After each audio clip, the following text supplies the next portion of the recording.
Welcome to the E-Show with Neil Ravin.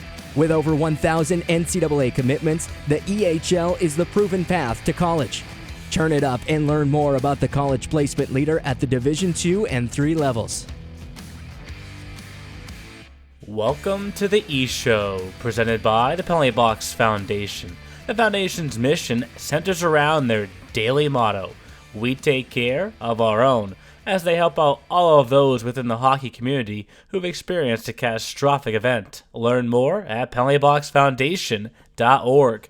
What's up? My name is Neil Ravin. This is episode number 76 of the E-Show, and on this week's episode we sit down with a special guest in Dave Starman. Starman is most notably recognized as a hockey analyst, but he's also a coach, a scout, and one of the best storytellers we've ever had on the show. In this exclusive interview, Starman takes us through his journey throughout the hockey world, shares insightful knowledge for those on the broadcasting side of the game, and much, much more.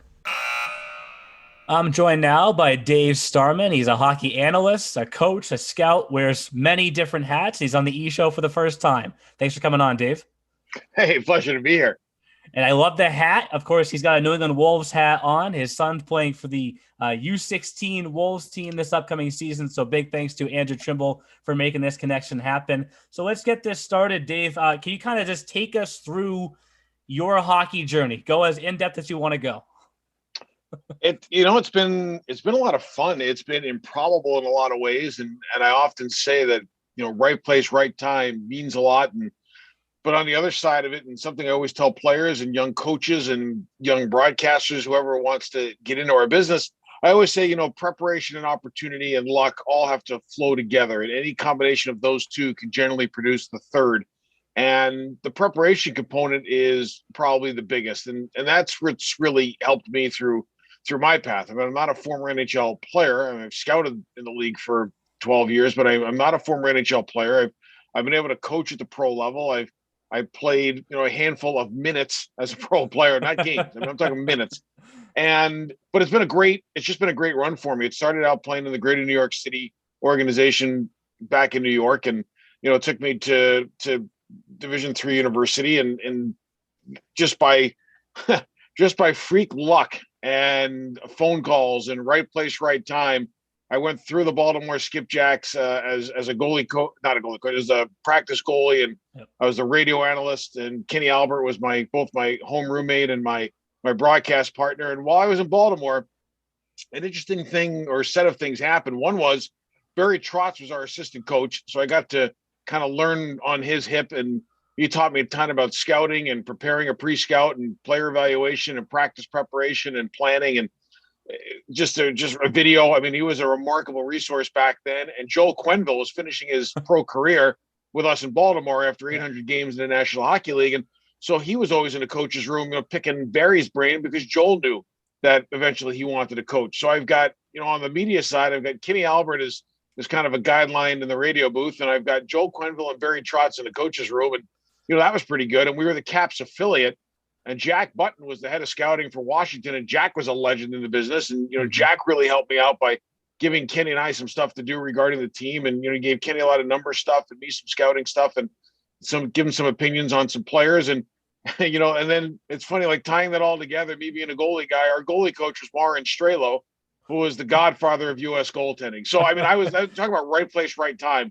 Yeah. I had some incredible people to learn from and go to and ask questions for. And that was really my start. So, I went through there to various stops. I was an associate head coach in the Central Hockey League with the Macon Whoopie. And that was, one of the all-time great stints of my life. I was the video coach for the Atlanta Knights when Scott Gordon was there as the head coach and John Parrish Jr. right before him. And so, and I've had my chance to be a head coach in pro hockey. I've had my chance to be a head coach in junior hockey straight through and scouting in the league. And, then obviously there's the broadcast side, which is, been 18 years now doing games on TV and college hockey. And that's been, taking a life of its own. So, I mean, I'm a really lucky guy.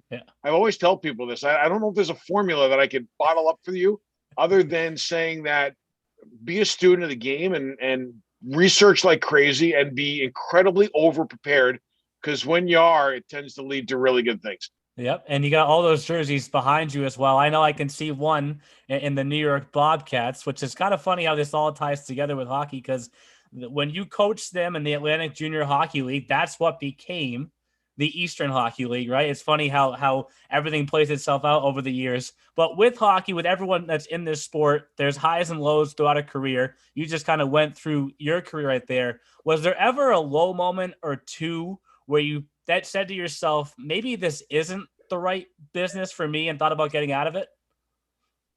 Oh, I would say almost on a yearly basis that went through my mind when I was sort of in the middle stage. I mean, that's when the progress started to slow. And Yeah. every year when you first start, you make major strides and major gains, and then it starts to slow down a little bit. And there were times where you'd be up for jobs and you didn't get it for different reasons, whether somebody hired their cousin or their son or their nephew, or you always run into that situation where guys might hire their friends as opposed to somebody else. And there's a ton of qualified people out there. I never felt like I lost out to people that I was incredibly more qualified than. I just, there are times where it's not right place, right time. And Yep. I'll never forget this. I was up for the video coach job with the Washington Capitals. This had to be maybe the late 90s, early 2000s. I think it was right after my stint with the Making Whoopi was over, and it was before I wound up being the coach in Memphis. And they went in a different direction, and that was one of those times where I thought to myself, you know what, I really hate the game, and I'm done. And it took about a day to get through that thought and Yep. back into it. And I would say everybody in our business probably has thought about getting out of it at least 10 times, unless you just led this enchanted career where you didn't have to worry about it. But it's the game teaches you, it humbles you, but it also empowers you. And there are times where when you're staring into the abyss of what am I going to do next in this business, you wind up manufacturing something. And a lot of that goes back to what I say is, if you're prepared and you're ready to meet whatever opportunity comes your way by being well-versed and diversified in your portfolio as a hockey person, then things can come your way. And that's when, jobs start to find you as opposed to you starting to find jobs. And I brought that up because it's so unique for the coaches that we have in our league. Obviously, we're a league that's established based off helping players advance to the next level, but broadcasters, coaches, officials as well. But like you've said a few times so far, timing is everything. How often do people come to you for advice and you feel like you have to use the word patience at times to tell people to be patient and wait things out? Well, it's funny because the more times that I've gotten asked for advice, it tends to enforce one thing that I can't help at all, and that is I'm getting older. And it's amazing where, I don't know when this happened, but I've gone from being the guy that was always asking the questions and seeking out mentors for advice. And trust me, I still do. I mean, I pick coaches and GM's brains and scouts' brains daily to try to learn more about the game. I mean, I am an avid student of this game. But now all of a sudden it's the other way. Like now I've got the 24, 25-year-old kids or the college kids when we go do a game, or the young coaches or young scouts, everybody, and I got a ton of phone calls, at least a couple a week. But I mean, like, it just seems to multiply a lot. And I'm honored to get these calls. Don't get me wrong. I love it.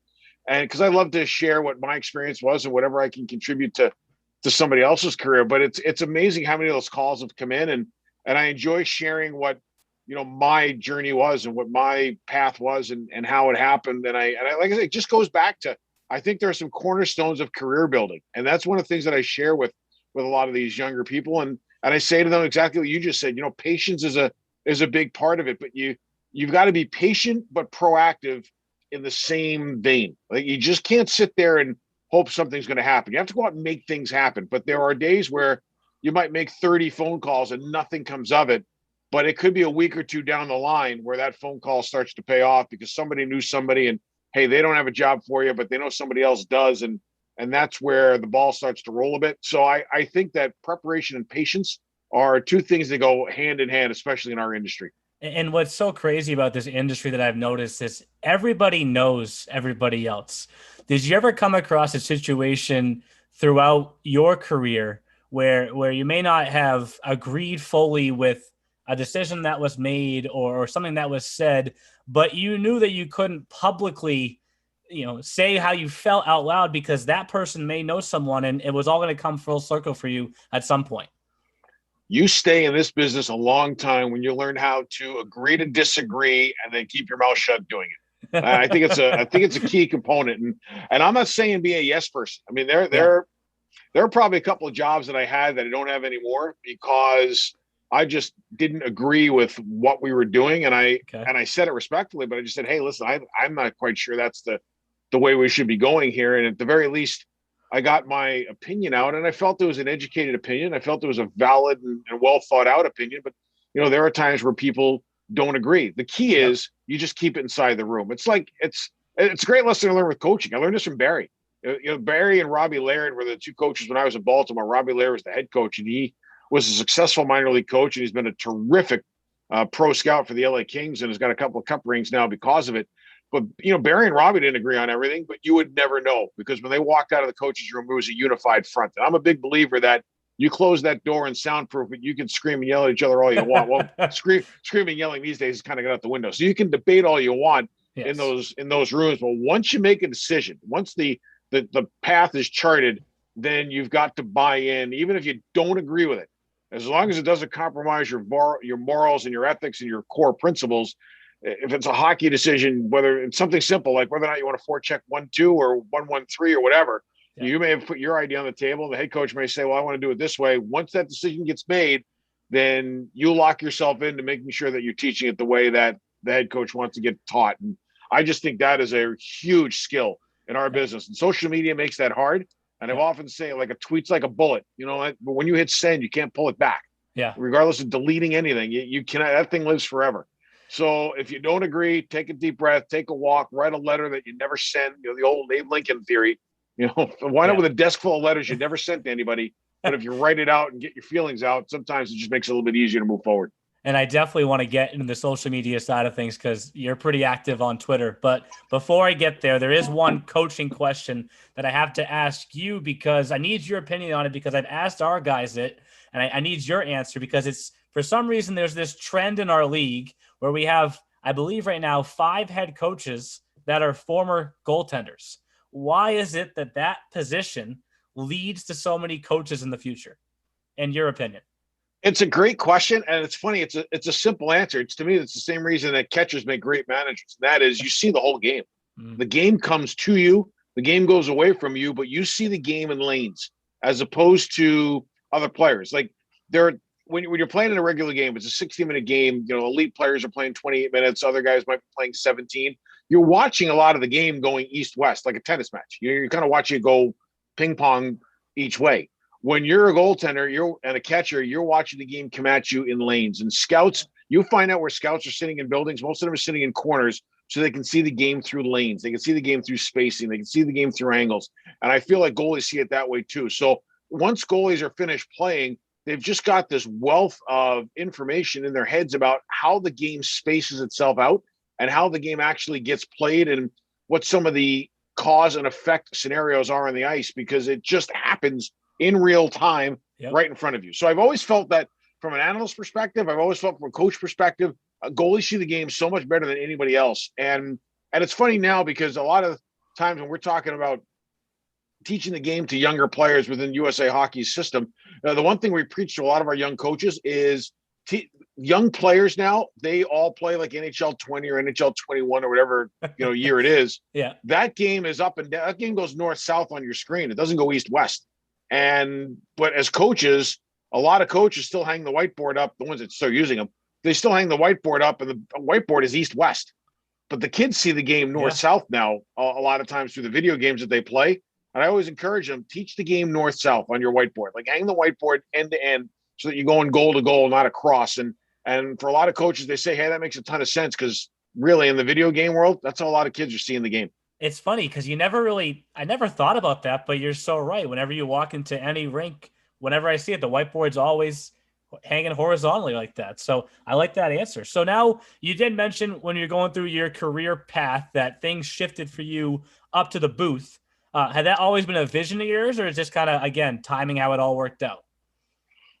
I don't know if when I was a kid I thought about being on air. It's funny.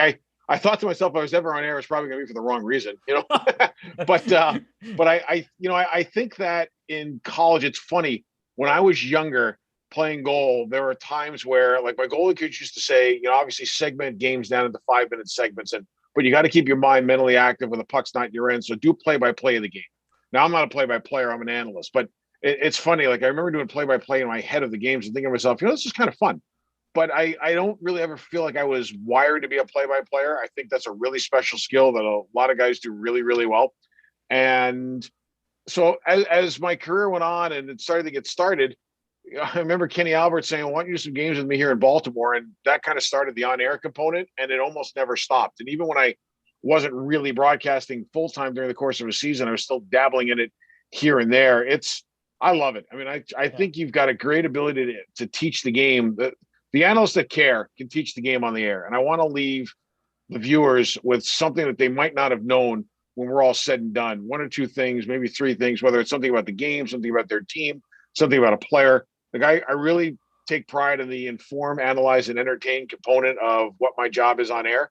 And the other great challenge is staying out of the way of a game. Like it's funny. It's a hard lesson to learn when you've got a little bit of an ego that you want to show people you know what you're talking about. Sometimes the most effective analysts are the ones that know how to lay out. And it was a really important skill that I learned from Ross Malloy at CBS Sports Network in terms of how to let your play-by-play guy build drama and how to stay out of the way of a game. And there are certain times where you just need to give your play-by-play guy the microphone all to himself because they need to build drama. And so it's much like playing, much like coaching, much like scouting. It's been a continuing, evolving education of how to be a real good analyst. And I think I've made some strides in that area, but believe me, it is nothing way back when that I ever thought I'd wind up doing. But when I look back at it, I'm so glad I've had the opportunity to do it and keep doing it.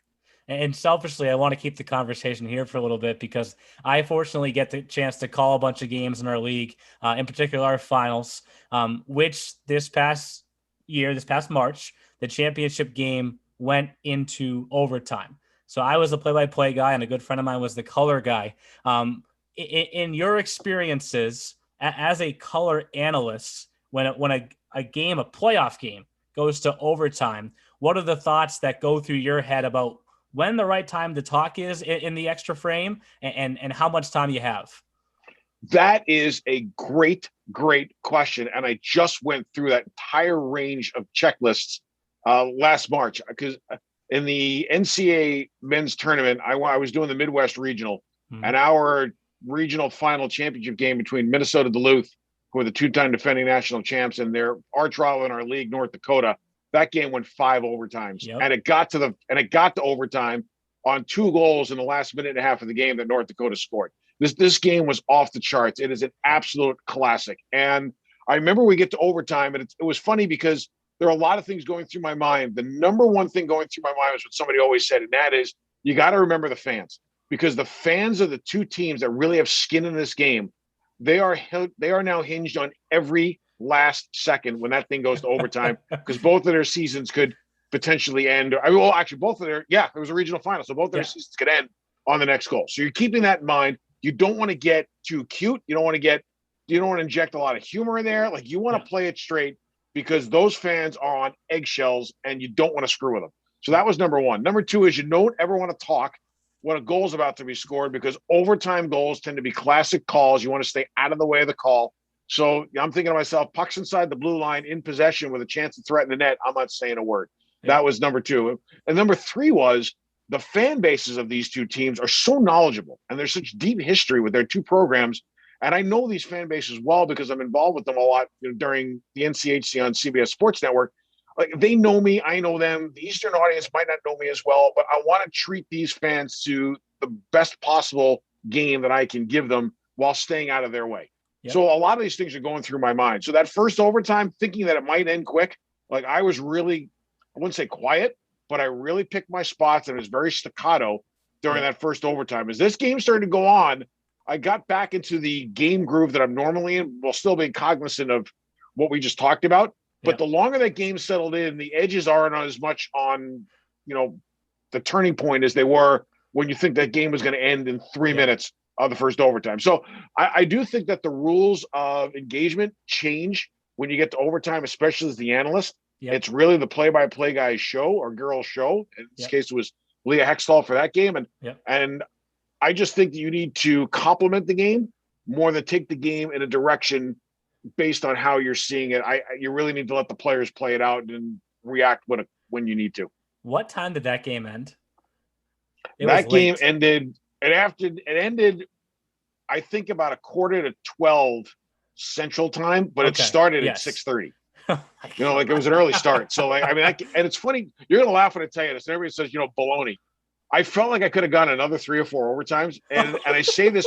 I know they couldn't, but with those two teams and my history with those two teams, I had enough information on those two teams that I could have gone all night. Like it was, you know Mhm. what I mean? Like it would have. If I got two teams I didn't know as well as those two, I'd have been praying for a fast ending.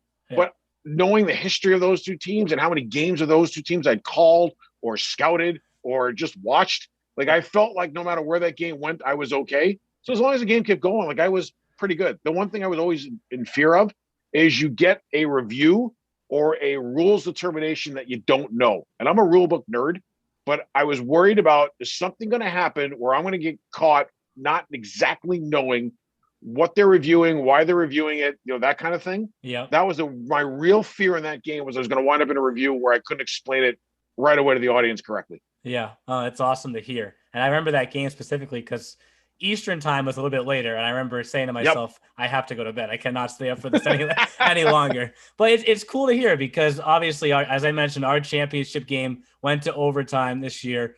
We're obviously huge fans of hockey. We love all sports. But what I try and explain to people is what makes hockey different is overtime. So let's hear you kind of explain it now. Why is overtime so special in hockey? And specifically the fact that it could end, like you mentioned, at any moment.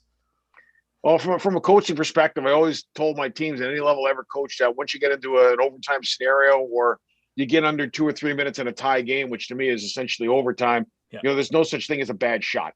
Yeah. And in this day and age, where dead angle shots, shots from below the goal, below the dots, or outside the hash marks, or along the goal line, like dead angle shots now, where you're like, they're the new grade A's. Yeah. So those shots tend to go in. Whereas 20 years ago, with the difference in goaltending, a lot of those shots, they were wasted shots, or you just did it to maybe produce a crazy rebound or something. So, like to me, any shot could be the game ender. That's number one. A crazy bounce could be the game ender. The other thing is, I often felt in overtime, the underdog in overtime now has the same puncher's chance that the favorite does, and that's where games can really turn. But to me, it's overtime is an interesting dynamic. It's what team from the get-go. And remember, we know as coaches, first 3 minutes of a period, you want to be a little bit conservative and just kind of get the period moving and not give up a goal early so that it changes the momentum of the period right from the get-go. I think in overtime, that changes totally. Like from the drop of the puck, you got to be in go mode. It's fifth gear all the way through. And then as overtimes go on, it's about learning how to manage the later part of overtimes when the ice is getting bad and you're getting a little bit more tired and shifts are now 30 seconds. And remember, in that first overtime, you're defending the end furthest from your bench. So line changes matter. And how many overtimes have we seen where a bad line change or fatigue on a line change can determine the game?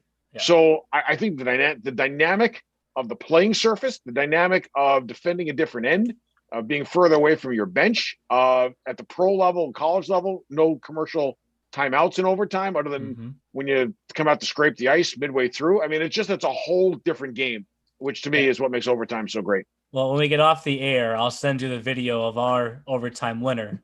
The New Hampshire Avalanche will not be happy with this, but the change was the difference. The line change made a difference because one player of the 10 skiers on the ice didn't change, and he stretched it wide and was absolutely wide open. But you're gonna laugh when I tell you this on that note, just because okay. It's something that just dawned on me. I remember as a really young coach, I was at it was a Roger Nielsen's coaching symposium. This has to be like the late 80s, early 90s, somewhere in that range. I don't remember what coach said it, but one coach said to me, or said in this discussion, that one of the things that he looks for in his team is really, really good face-off guys. He goes, I want to make sure I've got really good face-off guys. For the obvious reason of hockey's a possession game, and I want to start with possession of the puck. But I also know that if I go to overtime in the playoffs and I get into these situations where I get pinned in, I want my guys to know that they can ice the puck as often as they want because we're going to come out and win the next draw.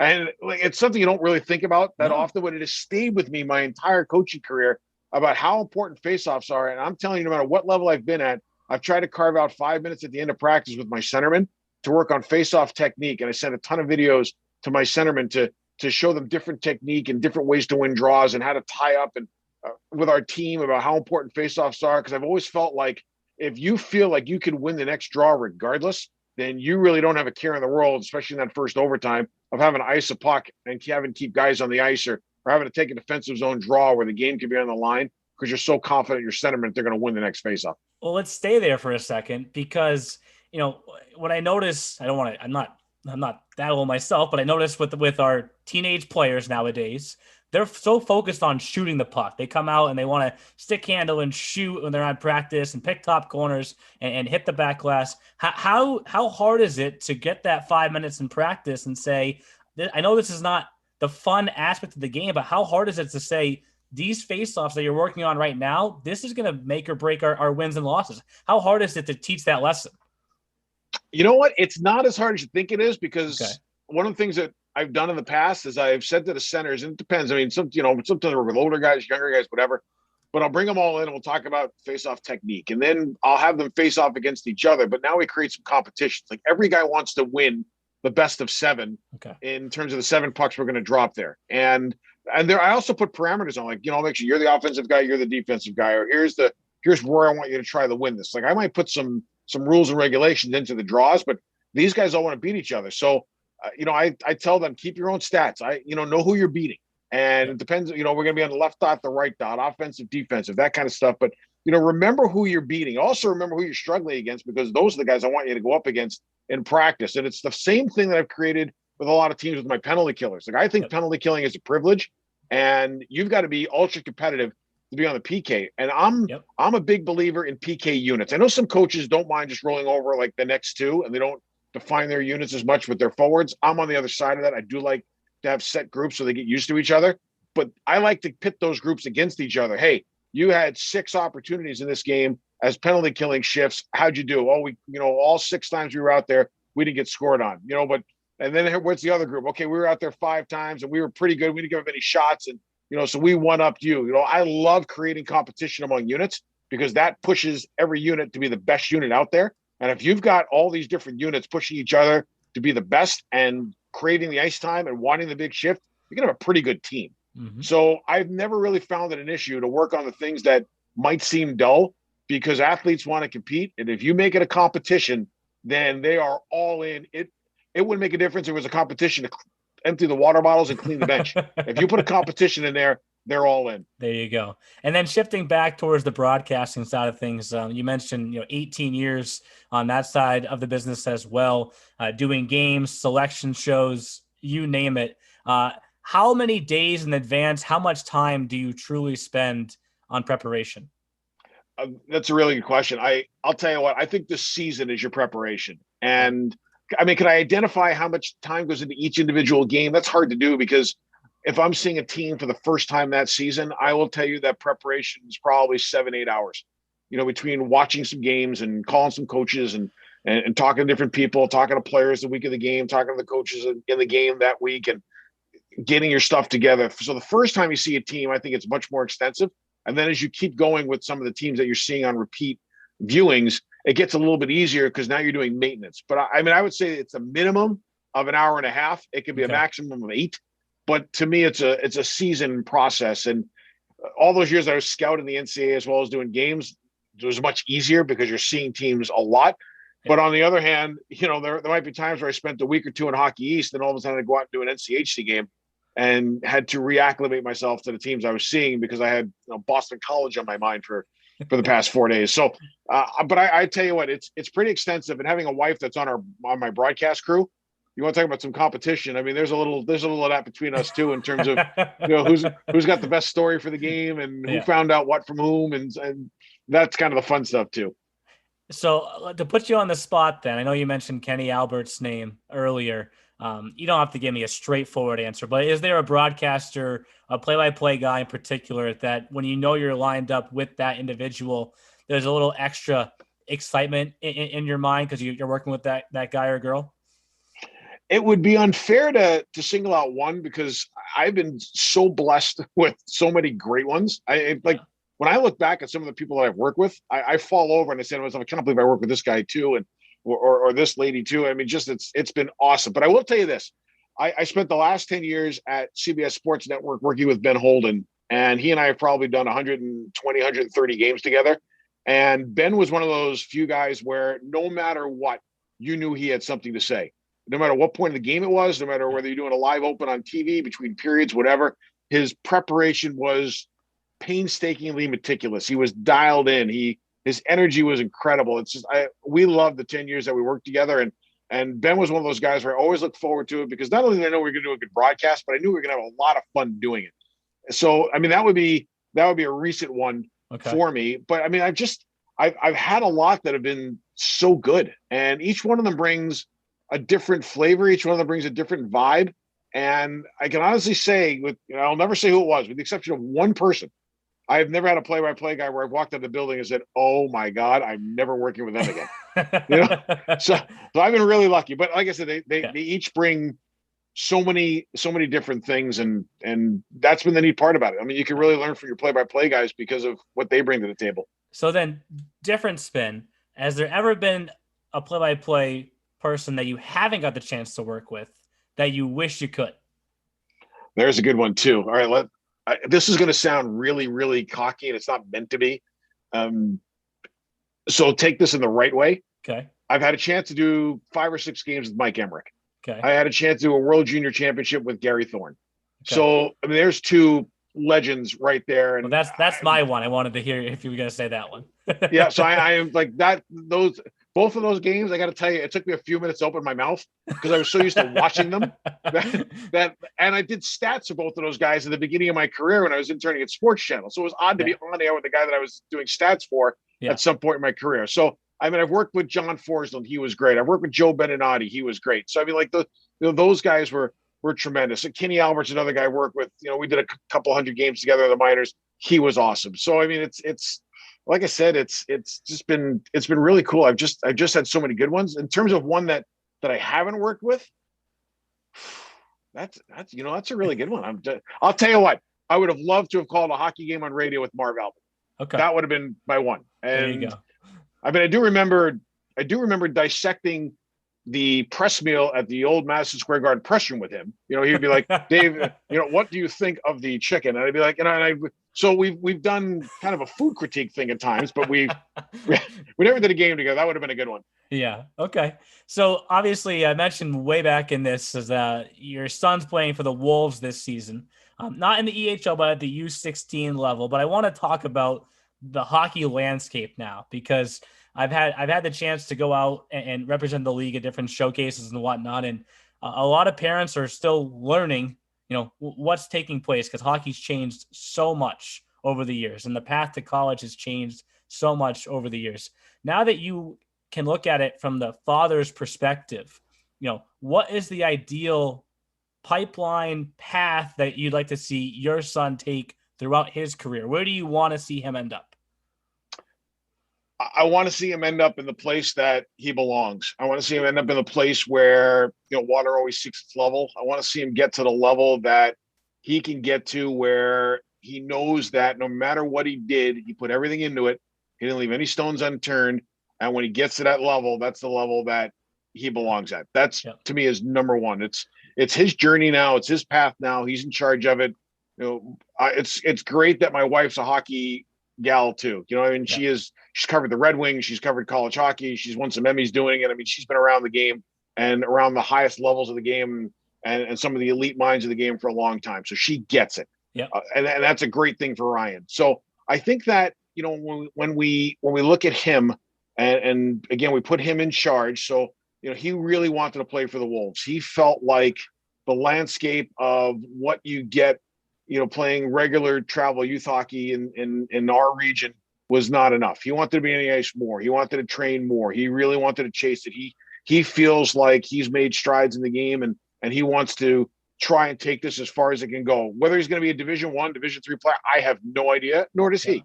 Yeah. But the bottom line is he's in charge of his path now. And because of the fact that he is invested in it, both as a student and as an athlete, then we had no problem putting him in a situation where he could take major steps. And you know what, if you're playing U16 now and you just say, hey, listen, I'm going to play another couple of years and then I'm going to college at 18, no matter what, that's fine too. But that's not how he saw it. He's okay with playing those extra couple of years of junior if he needs to try to reach his eventual goal of playing at the highest level possible. And when I look at the path, what's the best path? The best path that I think a player could take is the one that makes them the most uncomfortably comfortable. And it sounds strange, but Yeah. I don't think taking the path of least resistance is a good one. I don't think taking the easy path is a good one. I know way too many players that were guaranteed spots on teams just because they'd been around for a while. I don't think that helps you. I mean, I think you need to be pushed. I think you need to get into areas where, maybe the coach isn't your best buddy, or maybe I've been playing with the same group for the last 10 years. Like, there are times where I think your game can grow when you get away from what you're so used to. And the hardest thing to do is leave an easy situation or leave a comfortable situation. But to me, the biggest success stories that I've ever been around are people that step way outside their comfort level really early and learn that not everything is guaranteed, and there are going to be some bumps in the road, and you've got to go stare into the abyss and reintroduce yourself to you through adversity. And I think that, I think this is a scenario that's going to benefit him because of that. But that's just the way I feel. I really feel like the player needs to make a determination as to where they want to take their career and then act upon it. And then once they do, they need to live it. So if you're going to go play a higher level of travel hockey and you're going to go play in a different league and you're going to move away from home at 16, and you better be prepared that it's not going to be easy. You better be prepared that it's not going to go your way all the time. You better be prepared that there are days where you're going to be sitting there and saying, oh my God, I want to go home because it was easier. And then you kind of put your big boy pants on and say, hey, this is the path I chose and I'm going to make it work. And it's going to lead me to the success that I want on and off the ice and on and out of the classroom. It's a great perspective to look at it. And of course, for us, what we don't shy away from selling is that, 9 out of every 10 players from our league does end up at a Division 2 or 3 school. The 1 out of every 10 has a path that they take to get to Division 1. But whether it's Division 1 or Division 2 or Division 3 college hockey, from your perspective, again, how hard is it to reach the college hockey ranks? It is really hard. And these players are really good players, whether it's Division 1, Division 3, and I'll tell you what, you go watch some Division 1 club hockey games. I mean, these are some really good players. And these are players that invested in their careers, and these are players that grinded it and did everything they had to do, whether it be in the gym, on the ice, summer hockey schools, whatever the case is, the spring leagues, the whole 9 yards. These are guys that really, really grinded. And girls, college hockey on the women's side is no easy thing either. So I think that, the numbers will always say that the odds are against you. And I think every young player understands that. But the one thing that I will always tell a player, no matter how hard it is, and like I said, it's hard. You got to be special to play at that level. Yeah. But the one thing I think that people get lost in is they start looking at the numbers and they start listening to people about how hard it is. And I think that should be understood and assumed. Once you digest that component, the next step for you as a player and the next step for you as a family is, why not me? And if your mentality is why not me, that path, it doesn't necessarily get easier, but it gets straighter. And you're not worried about everybody else. You just worry about you. The way too many parents are concerned about how everybody else's kid is playing. Stop. Worry about how your kid's playing. That's the only thing that should matter. How's your kid playing? And the one thing on your kid's mind should be, how do I get better every day? What do I need to do to get better every day? Yep. And most importantly is, who's ahead of me on the depth chart and how do I get past them? And that's been my challenge to players straight through. Who's ahead of you and how do you get past them? Because again, now we're creating that internal competition, right? Like, go chase the guy in front of you or the girl in front of you. Go get past them and then identify the next player. Who's taking the shifts that you want? Who's taking the ice time that you feel you deserve? Well, don't go complain to the coach about it. Go do something about it. Yeah. And to me, as hard as it is to get to those levels, the mindset of investing in yourself and worrying about you, I think makes that path a lot easier, because then wherever you wind up, you did it and you did it on your own. It's the look in the mirror mentality right there. Yep. And now we're kind of transitioning, because I wanted to get to this towards the end, into the USA Hockey side of things, because obviously you're very heavily involved in the USA Hockey as well. And then with the growth of college hockey, you look at the NHL playoffs right now, there's so many players that played college hockey that are in the NHL playoffs. With the success that USA Hockey's had at the World Juniors, tying it all together, seeing all that success, how does that make you feel, and how do you think that helps future players who want to improve in this game? I think it's great. And what USA Hockey did, and trust me, they took a lot of abuse from a lot of people who thought they knew a lot and, as it turned out, didn't. That they need to take some baby steps to change the process. And remember, we just talked about the easiest thing to do is stay in a situation that you've just been a part of for a long time, and why change? Yep. USA Hockey took some bold steps in incorporating a lot of the best from all over the world and incorporating it into a really comprehensive program. And now we're at the point where, especially at the World Junior level, we can probably send 2 teams to the World Junior level, and both of them would have a chance to medal. And for years, Canada would always send a team there, and they probably could have sent the second one in that same scenario. And for years, Canada would talk about, hey, well, listen, we'd be guaranteed a gold medal if all of our best U20 players are playing, but some of them are playing in the NHL.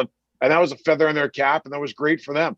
USA Hockey is at that point now where our best players aren't necessarily playing at the U20 championships because some of them are playing in the NHL. And we probably could field a second team because of how many really good players we have at the U20 level. And you're seeing it manifest itself at the college hockey level. I think 35% of the NHL now has an NCAA background. And I remember when I was doing NCAA free agent scouting, one of the things that always struck me was 67% of the league at one point that are free agents were all NCAA free agents. It's a longer path. It's probably a stronger path at times for some players just because of the fact that you get until 24 to develop, and you come out a man. There's a big difference to me between a 24-year-old and a 20-year-old. Yeah. And for some of those late bloomers, and believe me, there are a lot of them. Chris Kunitz is a great example of this. Dustin Penner is a great example of this. There are some late bloomers that need a little while to find their stride and get it all together. You get a player that all of a sudden grows 8 inches through high school. You're playing a different game at 6'4" than you were at 5'9". That's just so you got to learn how to use your legs and your arms and core strength and center of gravity, and it takes a while to restructure your stride and all those things that might have been easy to you when you were smaller. It's a different game. So those late bloomers, they need some time, and the game has also gotten a little bit more complex. I think right now defensemen take longer to develop than goalies because playing defense, a modern defenseman, that's a really unique role right now. You think of a midi in lacrosse. They see the whole game. They're in the middle of it. You got forwards up front, you got the goalie behind you, and you're supposed to be equally as helpful to both sides. And you're right in the middle of it all. So I tend to think that the college route gives you a chance to practice 4 times a week and play twice, which should be the youth hockey model across the country. And the fact that it isn't is a joke. But I think that the 4 practices to 2 games model is terrific for development. There are so many good coaches right now at the NCAA level, D1 and D3. And a lot of these coaches are benefiting from a lot of improved coaching at the USHL level, improved coaching at the North American League level, through the Tier 3 Junior A levels.